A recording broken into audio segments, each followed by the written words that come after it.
What is up, guys? Welcome to your 66th Java tutorial, and in this tutorial we're going to be making a GUI with radio buttons on it. And what a radio button is, it's kind of like a checkbox, but the only difference is you can only have one radio button selected at a time.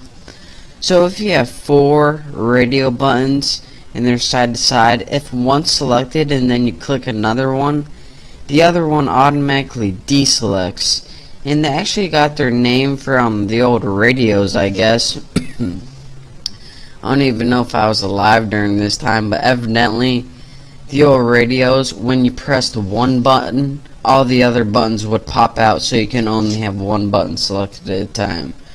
So that's your real quick tutorial on what we're doing, and also a little tutorial on old-fashioned automobiles. So, you know, this is like a 2-for-1. So let's go ahead and start making this right here. We're gonna have, let's see, like 10 variables or something to start out. The first variable we need is something called a J text field, and this is just the same one from last tutorial, and I'll just name this TF like last time.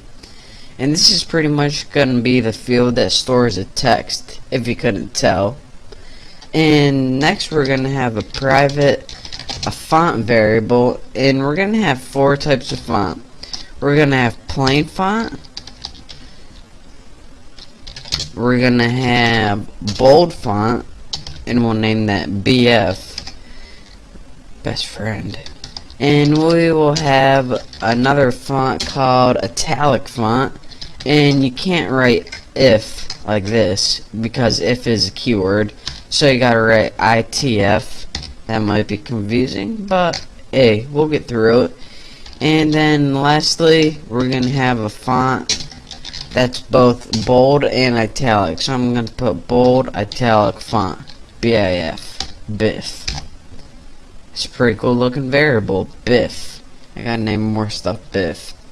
Next, we're gonna have 4 radio buttons, and these are the buttons I was talking about. So let's go private, and then it's JRadioButton, just like that. And I'm gonna name my first button plain button. And when you click this button, it's gonna give you that plain font right there. So now let me copy this because I'm lazy and make 3 more. Next I'm gonna have a bold button, BB. Next I'm gonna have an italic button, and I'm named IB. And next I'm gonna have a bold italic button named Bib. So now this plain gives you plain font, bold font, italic font, bold and italic font when you click these buttons. And the last variable we're going to be using in this tutorial is actually a group variable. So let's go ahead and write private button group, and you can name it anything you want. I'm going to name my group for simplicity. And what this group is going to do is it's pretty much going to establish a relationship so that only one button can be selected at a time. If we didn't have them related, then it would pretty much be 4 separate buttons on your screen, each acting independently. We want them to each be part of a family, so that way they can know when each other's clicked and each other's unclicked, or selected or deselected, if you prefer that. So now enough with the variables. Let's go ahead and start making our constructor. Public GUI, won't take any parameters, and let's go ahead and start making the body. The first thing that we're going to want to add in our constructor is of course the title, like always, and I will name mine the title. Pretty cool, huh? And the next thing I want is the layout, so I'm going to put set layout. And of course, in here, since we don't know anything else, new small flow layout, just like that. Looks good. So now we got a title and a layout on our window, what else can we do to this? Well, let's go ahead and add that text field that I talked to you guys about, and I named it TF if you guys forgot, and I'm going to set it equal to new J text field, and this field needs to be capitalized. And for my parameters, I'm going to first have what's in the text field, so I'm going to put Bucky is awesome and hot. That's what that's what girls usually say to me when I'm walking down the street. But anyways, and 25 for size, and now we just need to add this text field to the screen, because we definitely want that to show up. So now we got a title, a layout, and a text field just chilling on our screen. So what else can we add? Well, we probably want to put those buttons on there, so I'm going to take that PB, which is that plain button. I'm going to set it equal to new JRadioButton, just like that. And the parameters for a button is first, what do you want to appear to the right of the button? I'm just going to have plain, since it's plain font. And I'm going to set this equal to true. Now, hold on, and let me itch my ear. Oh, yeah, it feels good. Oh, yeah, get it in there. Now, the parameters it takes for true and false are pretty much true is checked and false is unchecked. So if we're establishing a relationship, we can only have one true at a time. So the first thing we want to do is set one of them to true, and later on it's going to do automatically for us when we click it. But for now, let's just go ahead and copy this, and the rest of them are going to be false, by the way, since we only want one checked at a time, because that's kind of the concept of radio button. The next bold button is going to be equal to new J radio button. We'll put this equal to bold, and we'll put this equal to false. Now, let's go ahead and copy this one and make life a little bit easier. So now we have two buttons created.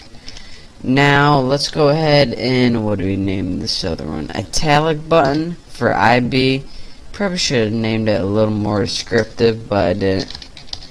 And we'll name this italic, and this will be the text chilling next to the button. It'll set this equal to false too. And our last button is named bib, bold and italic button. So we'll just have like bold and italic sitting next to it. So now that we created these four button objects, we can go ahead and add them to the screen using add and PB. It should make this so you can add multiple ones at one time, but I don't think they do. So add BB, add IB, and add, what else we got here? Bib. Boom, boom, boom, boom, boom. There, that's enough of that. So now we pretty much created four buttons, and we actually added them to the screen so that they showed up. Now, like I said before, the last variable we had was this button group right here. So that's what we're going to be doing right here. Right now we're going to be setting an object called group, and we're going to be setting it equal to new button group, like that. And this doesn't take any parameters for the constructor. And what this group is going to do is anytime you add an element to this group, it's going to add it pretty much to the group. Pretty confusing, huh? So let's go ahead and group add, and the first thing we're going to want to add is the PB, which is the plain button. So now this group has one button in it. So let's go ahead and add another one. Group.add.bb. Now their group has two buttons in it. I think you see where this is going. Group.add.ib. It already has B in there for us. Pretty cool. and group dot add, and first one, or excuse me, last one, bib. So now our family has 4 buttons in it. And if you were wondering, alright, how come we needed to group them? We need to group them so that they know when each other is checked and when each other is not checked. Since we group these, they automatically by default know that when one of these is checked, the rest of us has to turn off. So that way only one button can be checked at a time. It's pretty cool functionality that they, you know, built that in for us, and we don't have to talk to each other for us. So the last thing I'm probably going to be doing in this tutorial is just setting the font, which is up here, PF, BF, ITF, and BIF. This is pretty much the fonts that I'm going to set, and I need these fonts to pass in later. So the first thing, the plain font, is going to happen when you click that plain button, and it's going to be equal to new font, and in your parameters for font, first type serif, and lastly font.plain, and give it like a size of 14 or something. Looks good.